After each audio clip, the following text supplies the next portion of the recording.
तो दोस्तों इस वीडियो में हम principle of conservation of linear momentum के बारे में बात करने वाले हैं। लेकिन उससे पहले दोस्तों आपको लीनियर मोमेंटम क्या होता है इसके बारे में पता होना जरूरी है, जो कि हम फर्स्ट चैप्टर में पढ़ चुके हैं। ठीक है, तो लीनियर मोमेंटम क्या होता है। सपोज दोस्तों एक ऑब्जेक्ट है, यहाँ पे कोई भी एक ऑब्जेक्ट है जिसका मास है m और ये लीनियर मोशन कर रहा है। लीनियर मतलब स्ट्रेट लाइन मोशन कर रहा है विथ वेलोसिटी v। तो इसके पास जो मोमेंटम होगा उसको लीनियर मोमेंटम बोलेंगे। जो ऑब्जेक्ट लीनियर मोशन करेगा उसके पास जो मोमेंटम होगा उसको लीनियर मोमेंटम बोलते हैं। और मोमेंटम निकालने का तरीका क्या है। मोमेंटम होता है दोस्तों product of momentum is equal to product of mass and velocity. Momentum दोस्तों p लेटर से दिखाया जाता है, p is equal to mass m into velocity v। ठीक है, तो अगर आपको इसकी वैल्यू निकालनी है तो ये फॉर्मूला यूज़ कर सकते हो। और अगर वेक्टर फॉर्म में अगर आपको इसको लिखना है तो ये ऐसे लिखते हैं, vector p is equal to m vector v। Okay, ये वेक्टर फॉर्म है। लेकिन दोस्तों अभी हमें यहाँ पे एग्जांपल सॉल्व करना है, तो हमें सिर्फ मोमेंटम का फॉर्मूला यहाँ पे पता होना जरूरी है। ठीक है, तो एग्जांपल देखते हैं। आपका जो एक्सरसाइज है उसके अंदर क्वेश्चन नंबर 3 और सब क्वेश्चन नंबर 2। तो दोस्तों ये एग्जांपल क्या है, देखिए आपके स्क्रीन पर दिख रहा है। A lighter object A and heavier object B are initially at rest. मतलब यहाँ पर देखिए एक लाइटर ऑब्जेक्ट है ए और एक हेवियर ऑब्जेक्ट है बी। ठीक है, और ये दोनों इनिशियली रेस्ट में है। ठीक है, ओके, तो ये लाइटर ऑब्जेक्ट है, इसका मास एज्यूम करते हैं हम एम ए है। और ये जो हेवियर ऑब्जेक्ट है इसका मास एज्यूम करते हैं हम एम बी है। और क्योंकि ये हेवियर है, ये लाइटर है, तो इसका जो मास है वो इससे ज़्यादा होगा, मतलब M B is greater than M A. ठीक है, इसको हम इक्वेशन नंबर 1 बोलेंगे। ठीक है, अब आगे बढ़िए दोस्तों, क्या है देखिए, both are imparted the same linear momentum. अब दोस्तों इन दोनों को सेम लीनियर मोमेंटम दिया गया है। ठीक है, मतलब ए का मोमेंटम पी ए है और बी का मोमेंटम पी बी है, तो ये दो इक्वल है, मतलब दोनों को भी इक्वल मोमेंटम दिया गया है। ठीक है, तो जब दोनों को मोमेंटम दिया जाएगा तो ये जो ऑब्जेक्ट है वो कुछ वेलोसिटी से ट्रैवल करेगा, मान लेते हैं इसकी वेलोसिटी वी ए है, और ये भी ऑब्जेक्ट कुछ वेलोसिटी से ट्रैवल करेगा, मान लेते हैं इसकी वेलोसिटी वी बी है। अब जब दोनों को सेम लीनियर मोमेंटम देंगे हम पी ए और पी बी, ठीक है, दोनों को सेम लीनियर मोमेंटम देंगे, तो क्वेश्चन क्या है आगे पढ़िए, which will start with greater kinetic energy, A और बी, और both will start with the same energy. मतलब दोनों को अगर सेम लीनियर मोमेंटम देंगे हम तो दोनों में से किसकी काइनेटिक एनर्जी ज़्यादा होगी, ए की ज़्यादा होगी या बी की ज़्यादा होगी, या दोनों की सेम होगी, ये सवाल है दोस्तों। तो क्योंकि दोस्तों दोनों का मोमेंटम सेम है, तो मोमेंटम का मतलब क्या होता है, मास इंटू वेलोसिटी। ठीक है, तो ए का मोमेंटम क्या होगा, mass of A into velocity of A, और बी का मोमेंटम क्या होगा, mass of B into velocity of B. ठीक है, तो M A V A is equal to M B V B, ये इक्वेशन नंबर 2 है। ओके, अब दोस्तों हम पता करेंगे यहाँ पर ए की काइनेटिक एनर्जी ज़्यादा है या बी की काइनेटिक एनर्जी ज़्यादा है। तो हम क्या करेंगे दोस्तों, यहाँ पर kinetic energy of A divided by kinetic energy of B, इसके लिए एक इक्वेशन तैयार करेंगे। ठीक है, तो काइनेटिक एनर्जी ऑफ ए क्या होती है दोस्तों, half into mass of A into velocity of A का स्क्वायर। ठीक है, divided by kinetic energy of B क्या होगा, half into M B into V B square. Half से हाफ यहाँ पर कैंसिल हो जाएगा। ठीक है, ओके। अब अगर दोस्तों न्यूमरेटर को मैं एम ए से मल्टीप्लाई करूँ और एम ए से डिवाइड करूँ तो मुझे क्या मिलेगा, देखिए अगर मैं एम ए से मल्टीप्लाई करूँ तो मुझे क्या मिलेगा, M A square V A square, और एम ए से डिवाइड करूँ तो मुझे ये इक्वेशन मिलेगा ना। अगर न्यूमरेटर को आप एम ए से मल्टीप्लाई और एम ए से डिवाइड करते हो तो उसमें कोई चेंज नहीं होता, आप ऐसे कर सकते हो, मैथमेटिकली करेक्ट है ये। ठीक है, ओके।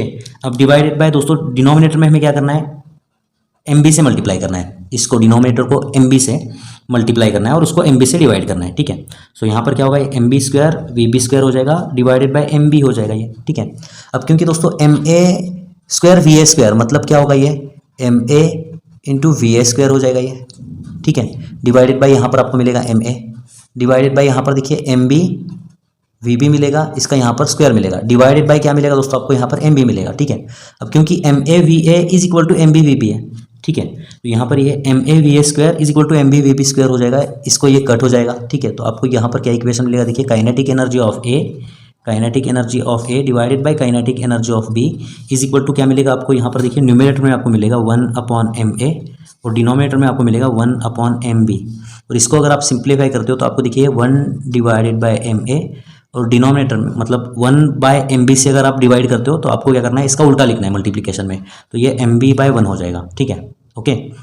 किसी चीज़ से डिवाइड करना मतलब उसके इनवर्स से मल्टीप्लाई करना, ऐसा होता है। ठीक है, तो यहाँ पर देखिए 1 इंटू एम बी क्या हो जाएगा, ये हो जाएगा M B divided by M A, मतलब kinetic energy of A, kinetic energy of A divided by kinetic energy of B, इसके लिए आपको यहाँ पर इक्वेशन मिल चुका है, M B divided by M A. ठीक है, और क्योंकि दोस्तों एम बी जो है वो एम ए से ज़्यादा है, ये ऑब्जेक्ट हेवियर है। ठीक है, तो एम बी अगर एम ए से ज़्यादा है तो kinetic energy of A will be greater than kinetic energy of B.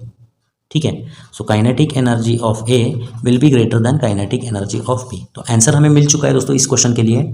अगर लाइटर ऑब्जेक्ट और हेवियर ऑब्जेक्ट है और दोनों को अगर आप सेम लीनियर मोमेंटम देते हो, ठीक है, तो किसकी काइनेटिक एनर्जी ज़्यादा होगी? ए की काइनेटिक एनर्जी ज़्यादा होगी, ठीक है। तो यहाँ पे ये एग्जाम्पल खत्म होता है, बढ़ते हैं आगे।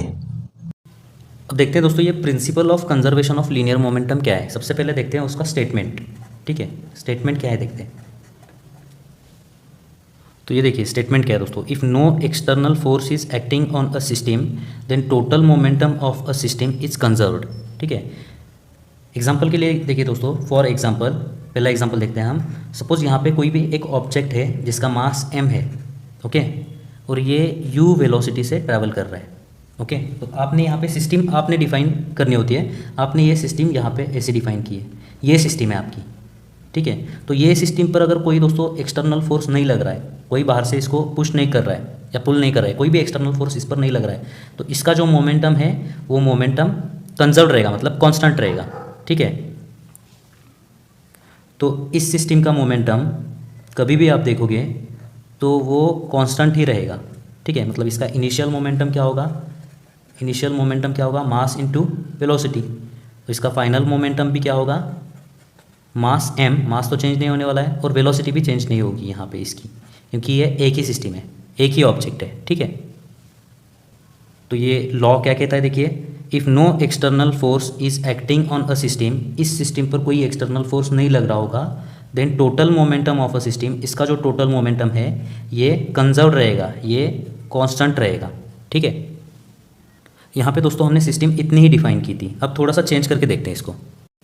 एक और एग्जांपल देखते हैं दोस्तों, ये दूसरा एग्जांपल देखिए। सपोज दोस्तों यहाँ पे एक ऑब्जेक्ट है m1 जो u1 वेलोसिटी से ट्रैवल कर रहा है, ओके, और एक दूसरा ऑब्जेक्ट है m2 जो u2 वेलोसिटी से ट्रैवल कर रहा है। अब थोड़ी देर के लिए एज्यूम करिए कि दोस्तों ये वेलोसिटी ज़्यादा है इससे, तो क्या होगा? ये ऑब्जेक्ट इसको यहाँ पे टकराएगा, ठीक है। तो दोनों यहाँ पे दोनों की टक्कर हुई, ओके।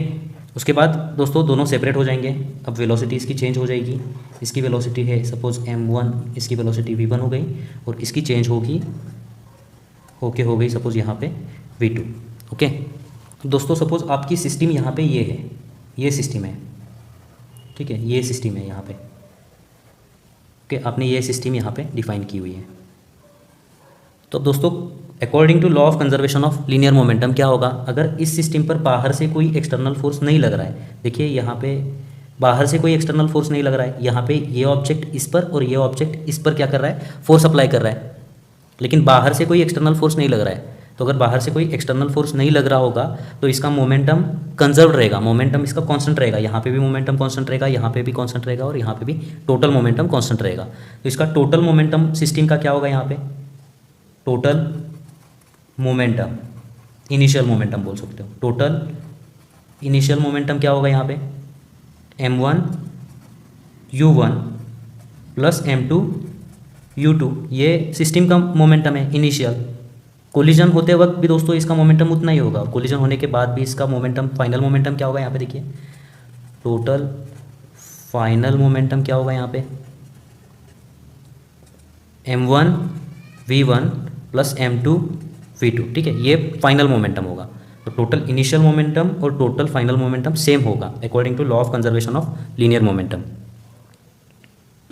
तो ये प्रिंसिपल मैंने वापस यहाँ पे लिख दिया है। देखिए दोस्तों क्या है, if no external force is acting on a system, ये सिस्टम है दोस्तों, इस सिस्टम पर बाहर से कोई फोर्स एक्ट नहीं हो रहा है, तो क्या होगा? Then total momentum of a system is conserved, तो उसका टोटल मोमेंटम जो है वो कंजर्व रहेगा। यहाँ पे टोटल मोमेंटम कितना है? m1 u1 plus m2 u2, उतना ही दोस्तों यहाँ पे रहेगा, उतना ही दोस्तों यहाँ पे उसका मोमेंटम रहेगा, ठीक है। तो यहाँ पे टोटल फाइनल मोमेंटम भी क्या होगा?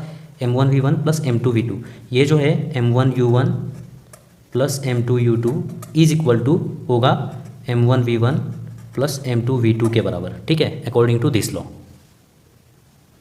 तो दोस्तों principle of conservation of linear momentum आपको समझ में आ गया है। अब दोस्तों नेक्स्ट कंसेप्ट हमें यहाँ पे पढ़ना है जिसका नाम है कोलिजन, ठीक है। तो कोलिजन क्या होता है? सबसे पहले देखते हैं उसकी डिफिनेशन। तो कोलिजन क्या है? If two bodies strike each other and apply large force on each other for small time, it is called as collision.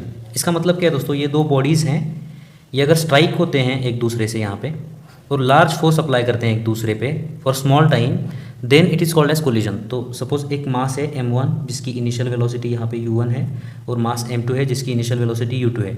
Suppose ये वेलोसिटी ज़्यादा होगी तो क्या होगा, ये जाके इसको यहाँ पे टकराएगा। बहुत ही छोटे टाइम के लिए ये इस पर फोर्स अप्लाई करेगा और ये इस पर फोर्स अप्लाई करेगा, ठीक है। इसी को दोस्तों कोलिजन बोलते हैं। ओके, उसके बाद दोनों सेपरेट हो जाएंगे, उसकी वेलोसिटी दोनों की अलग अलग हो जाएगी।